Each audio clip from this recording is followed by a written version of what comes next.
जय हिंद किसान साथियों, कैसे हो आप सभी लोग। उम्मीद करता हूँ कि सभी लोग अच्छे होंगे। और यार अभी चल रहा है खेती बाड़ी का काम, और कुछ लोगों के काम हो चुके हैं, कुछ लोगों के काम बाकी हैं। और कुछ दिन बाद खुल जाएगी मंडी, और मंडी खुलने के बाद हमारी बिक जाएगी धान, और फिर तो पैसा ही पैसा होगा।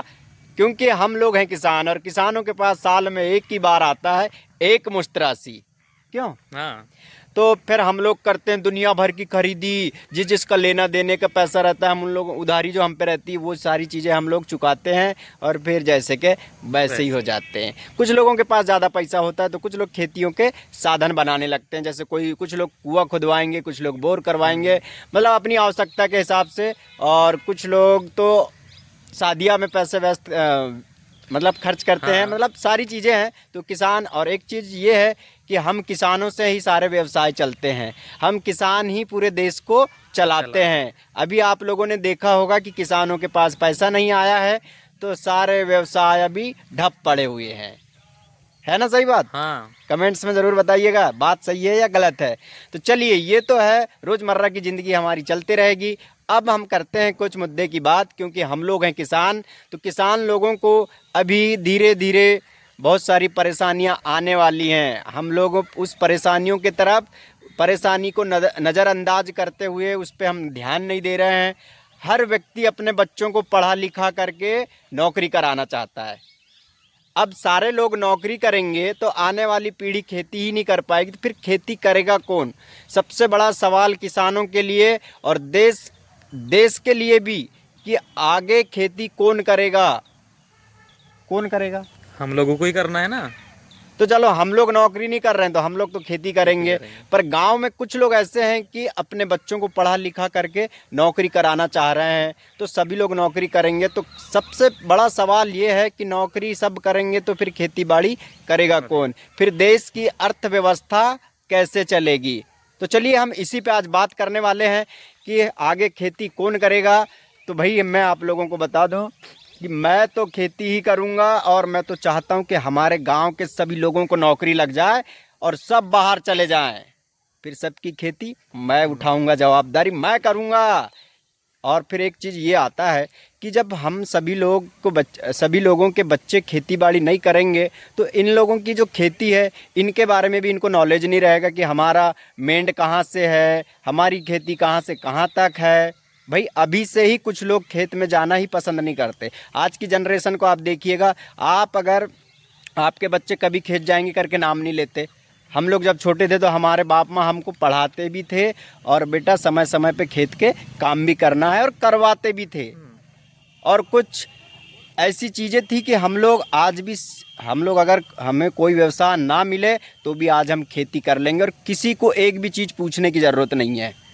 चलिए, आजकल तो समय आ गया है, ट्रैक्टरों का संसाधन हो चुके हैं। पहले तो हम लोगों के जो माता पिता थे ये नांगर बैल से खेती करते थे, और बहुत सी मेहनत करनी पड़ती थी, तो भी सारे लोग खेती में ध्यान दे करके खेती करते थे। उस समय इतने संसाधन थे नहीं, इतनी व्यवस्थाएं नहीं थी, थोड़ी बहुत फसल होती थी, फिर भी अपने परिवार का पालन पोषण सिर्फ खेती के भरोसे ही होता था।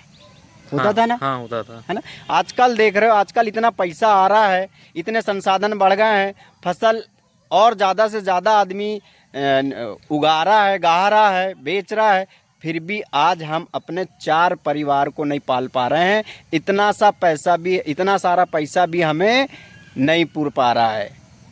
तो अब हाँ। दिक्कत वाली बात है क्या? नहीं हाँ। है ना? है।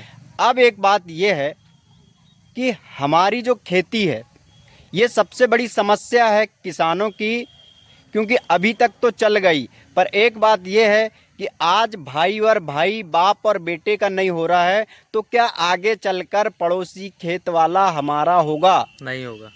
होगा? नहीं होगा।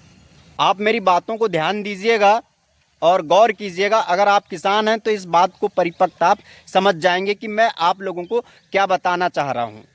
अब मैं बात करता हूँ कि अभी हम लोगों को खेत में जाने के लिए एक भी पर्याप्त रास्ता नहीं है। हम लोग इसके उसके खेतों के द्वारा जाते हैं, और कभी कभी तो ये होता है कि लोग पराहा लगा देते हैं, रुपाई हो जाती है, तो बड़ी परेशानी हो जाती कि अब हम लोग जाएं तो जाएं, कहाँ से जाएं। हाँ। अक्सर ऐसा होता है होता और है। हो ही रहा है।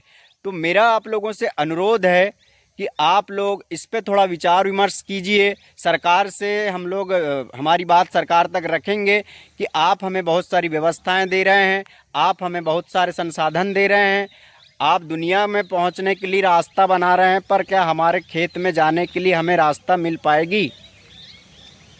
भाई जब ये लोग हमसे, आज हमारे परिवार के लोग हमारे साथ में नहीं हैं तो पड़ोसी कहाँ से हो जाएंगे? फिर हमारे खेत में जाने के लिए रास्ताएं नहीं रहेंगी। इनके सारे लोग या हमारे बच्चे लोग पढ़ लिख के बाहर रहेंगे, फिर ये लोग आएंगे अपनी मेड़ में पूरा बांध देंगे, बोले अब यहाँ से कोई आएगा जाएगा नहीं। तो जो सामने है चलो उसका तो उसकी कोई दिक्कत नहीं है, पर जो किसान अंदर है तो उसके लिए बहुत बड़ी समस्या है। तो मैं सरकार से अनुरोध करता हूँ कि इस बात को आप माननीय प्रधानमंत्री जी तक पहुंचाइए कि हमें हर किसान, जैसे अंदर में 8-10 किसान हैं तो दोनों के मेड़ से एक रास्ता बना दी जाए 8 फीट 10 फीट की, जिससे हमारा कभी भी आना जाना हो सके और हमें खेती करने में परेशानी ना हो। तो आप लोगों को अगर ये वीडियो अच्छी लगी हो, बहुत सारी बातें हैं किसानी की, मैं आप लोगों को एक एक वीडियो के माध्यम से आप लोगों के सामने रखते जाऊंगा, क्योंकि देखिए हमको जागरूक होना पड़ेगा, हमें जागना पड़ेगा और हमें अपनी खुद की लड़ाई खुद को लड़ना पड़ेगा। क्योंकि गवर्नमेंट भी किस किस का काम करेगी यार, उसके पास तो पूरे देश का काम करना है। और सरकार क्या होता है, बड़ी चीज़ें देखती है, ऐसी जो अंदर की चीज़ें हैं, छोटी छोटी चीज़ें, इन पर सरकार की दृष्टि होती ही नहीं। तो हमें इन्हें याद दिलाना है और हमारे माननीय प्रधानमंत्री जी बहुत अच्छा काम कर रहे हैं और हमें इस वीडियो को उन तक पहुंचाना है कि माननीय महोदय, हम हर किसान को खेत में जाने के लिए एक पर्याप्त रास्ता बनाई जाए। तो अगर वीडियो आप लोगों को अच्छी लगी तो कमेंट्स करके ज़रूर बताइएगा और वीडियो को हर किसान भाई तक पहुंचाना है, हर किसान भाई को बताना है। तो मिलते हैं एक नई वीडियो में, जब तक के लिए जय हिंद, जय भारत, जय मध्य प्रदेश।